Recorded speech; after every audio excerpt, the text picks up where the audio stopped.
Even with my extra money, my legs were hairy and my workplace was dirty. And it was fine. Then, suddenly, it seemed the whole world might melt and recool in a smooth new shape.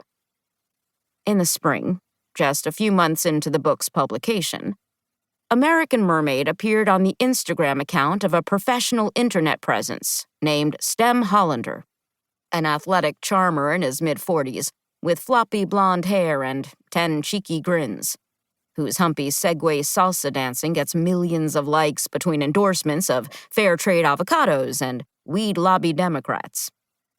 After Hollander, the librarians picked it up. Then, to my surprise, some national treasure on the Today Show open-throat screamed about it too early in the morning.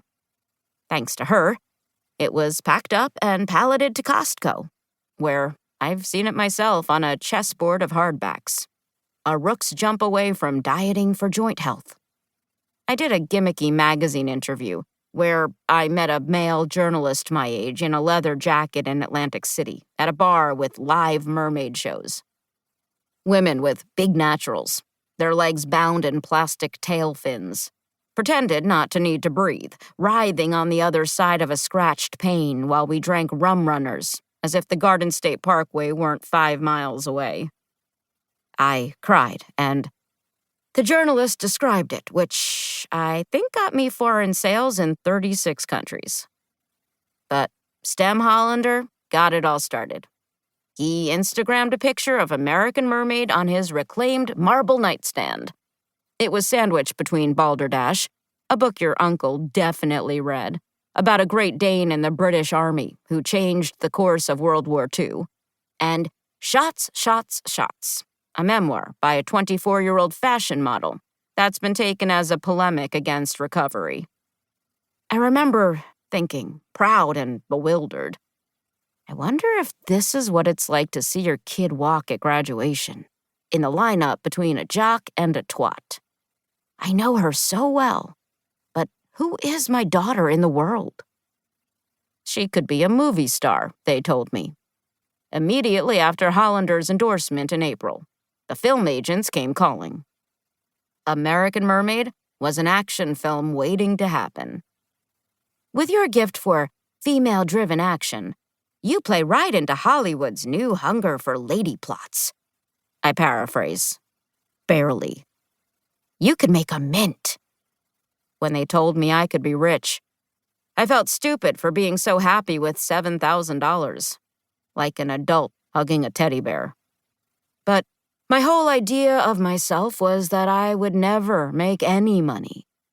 I had only gone from less remunerated to lesser remunerated. From funded doctoral student to academic to public school teacher.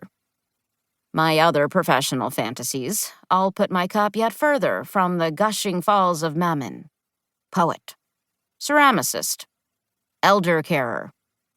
Someone has to set up the internet cemeteries. It might as well be me. It was, therefore, completely believable to me when the book began to sell into the 10s and then 20s and 30s and eventually hundreds of thousands, that my cup still rattled hollow. The earnings from the first royalty period paid back the publisher's advance.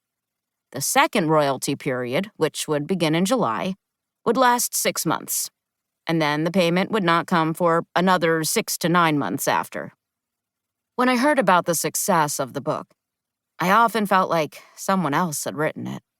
Someone wearing fresh lipstick and signing a deed, while I sat in my familiar studio, drinking coffee that tasted like plastic because my coffee machine is so cheap, it melts itself. On May 1st, International Workers' Day, whoops, I told my principal, Pamela, a nice lady with a nut-brown pelt helmet, that I was leaving Holy Cross and moving to LA.